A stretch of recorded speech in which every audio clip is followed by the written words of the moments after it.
Annonceurs, entrepreneurs, promoteurs et chefs d'entreprise, choisissez dès à présent votre meilleur partenaire média, Ideal Production. Ideal Production est basé à Cotonou au Bénin. Ideal Production, le partenaire exclusif de Sika TV en Afrique.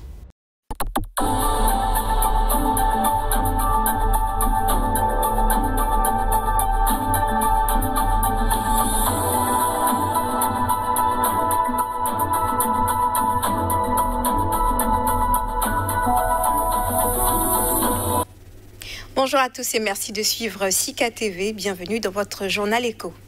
Crise au Mozambique. La Banque mondiale débloque 100 millions de dollars pour soutenir le pays.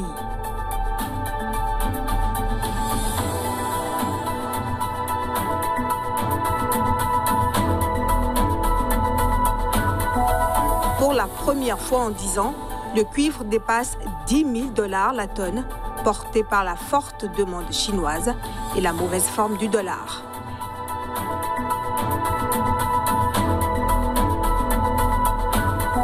Nous parlerons agrobusiness dans cette édition. La production mondiale de vin pourrait chuter en 2021.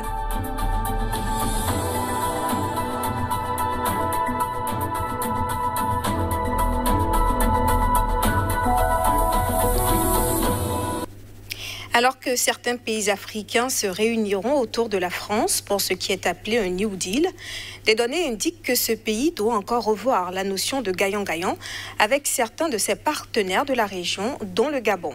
Le Gabon cumule une perte de 2 785 milliards de francs CFA en 10 ans de commerce avec la France. La France est le partenaire avec lequel le Gabon a le plus perdu dans le cadre de ses échanges en matière de commerce international. Entre 2011 et 2020, le déficit commercial cumulé pour le pays d'Afrique centrale dans ce contexte est de 5,12 milliards de dollars, soit environ 2 785 milliards de francs CFA au cours actuel du dollar américain. Le pic de l'excédent français sur son partenaire africain a été atteint en 2011 lorsque le Gabon s'est retrouvé avec un déficit commercial de 926 millions de dollars. Il est à noter que si la France est le premier fournisseur des biens importés par le pays, elle se classe au-delà de la 7e position pour ce qui est de l'achat des produits gabonais.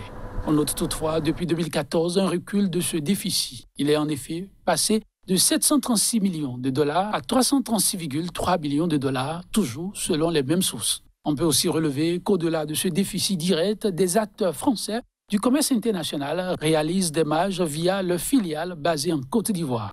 Ce pays est en effet le deuxième partenaire avec lequel le Gabon a le moins gagné, avec un déficit cumulé de 1 milliard de dollars sur la période analysée. Rappelons que le partenaire avec lequel le Gabon a le plus gagné ces 10 dernières années est la Chine, avec un excédent cumulé de 9 184,5 milliards de francs CFA. Elle est suivie des États-Unis. Trinité et Tobago occupent le 3e rang. La Banque mondiale a accordé mercredi dernier 100 millions de dollars pour un projet de relance d'urgence dans le nord du Mozambique. C'est une zone en proie aux attaques djihadistes. L'insurrection islamiste a déplacé des centaines de milliers d'habitants. Reportage. Le gouvernement mozambicain et le Bureau des Nations Unies ont signé pour les services d'appui au projet un accord pour financement qui fait partie d'une initiative de 700 millions de dollars sur 3 ans.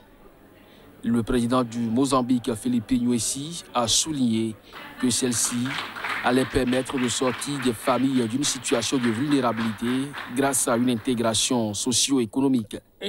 L'objectif, a-t-il dit, est de restaurer la normalité dans les zones affectées où environ 700 000 personnes ont été déplacées. Le projet d'aide inclut un soutien à la reprise des activités via la fourniture de services sociaux, le développement de l'agriculture et des infrastructures comme la structuration d'écoles et d'hôpitaux mobiles. Depuis fin 2017, des groupes djihadistes terrorisent la province du Cabo Delgado, pauvre mais riche en gaz naturel, située au nord-est du Mozambique, à la frontière avec la Tanzanie. Le 24 mars, des groupes armés ont attaqué la ville portuaire de Palma, faisant des dizaines de morts et provoquant la fuite de plus de 25 000 personnes. Le raid a été revendiqué par le groupe État islamique. Au fil des ans, ces violences ont déjà fait plus de 2800 morts selon l'ONG ACLED. Le cours du cuivre a franchi jeudi la barre des 10 000 $ la tonne pour la première fois depuis février 2011. Il a été porté par la forte demande chinoise et la mauvaise forme du dollar. Précision. Le coût du métal rouge, baromètre de l'économie mondiale, a brièvement dépassé jeudi le seuil des 10 000 $ la tonne sur le London Metal Exchange après 4 séances consécutives de hausse et un gain de plus de 25% depuis le 1er janvier. Pour certains spécialistes, le cuivre est principalement soutenu par la faiblesse du dollar, propre à encourager les achats de métaux libellés en devises américaines pour les investisseurs munis d'autres monnaies. Cette situation serait aussi le fruit de mélange de hausse de la demande et de problèmes d'approvisionnement au Chili, premier producteur mondial. L'appétit du métal rouge provient principalement de Chine, qui engloutit la moitié de la production de la planète. Le groupe d'études internationales du cuivre a chiffré le mois dernier à plus 13% l'augmentation de la demande déclarée de cuivre en Chine sur l'ensemble de l'année 2020. Fortement utilisé dans l'industrie, notamment pour la confection de circuits électriques, le cuivre est également connu pour refléter l'état de santé de l'économie mondiale, d'où son surnom de Dr Copper ou Dr Cuivre. En convalescence depuis son plus bas niveau de 2020, le métal rouge a donc depuis plus que doublé et largement dépassé son niveau d'avant la pandémie de Covid-19. Restons avec Landry Salanon pour dire que le groupe pétrolier saoudien Aramco a enregistré un bond de 30% de son bénéfice net au premier trimestre 2021 par rapport à la même période l'année précédente. Ce résultat serait dû à un rebond des cours du pétrole. Le groupe saoudi Aramco a déclaré dans un communiqué que le résultat net de la société avait atteint 21,7 milliards de dollars au premier trimestre, soit une hausse de 30% par rapport aux 16,7 milliards réalisés au premier trimestre de l'an 2020. Le géant saoudien a expliqué ce bond par un marché du pétrole plus solide et par des marges supérieures dans le raffinage et la chimie.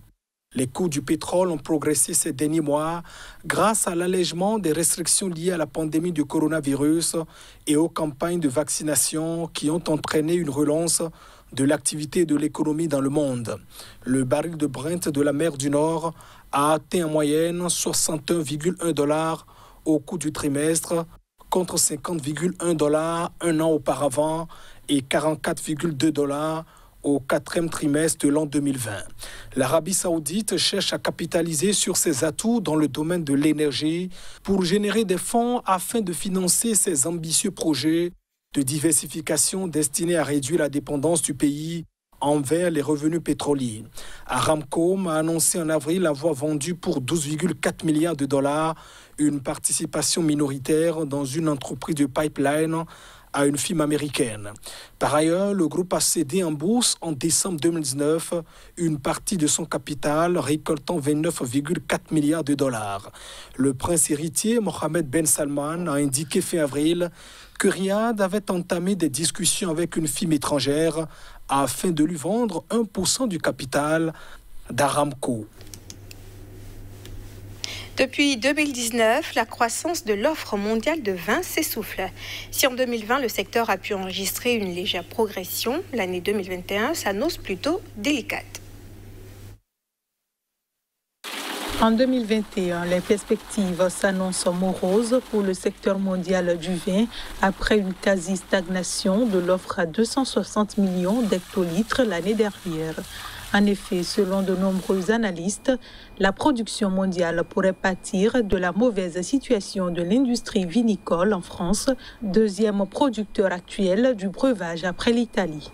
Dans le pays, la météorologie défavorable marquée par des épisodes de gel intense dans la première quinzaine d'avril n'ont pas épargné les vignobles dans plusieurs régions.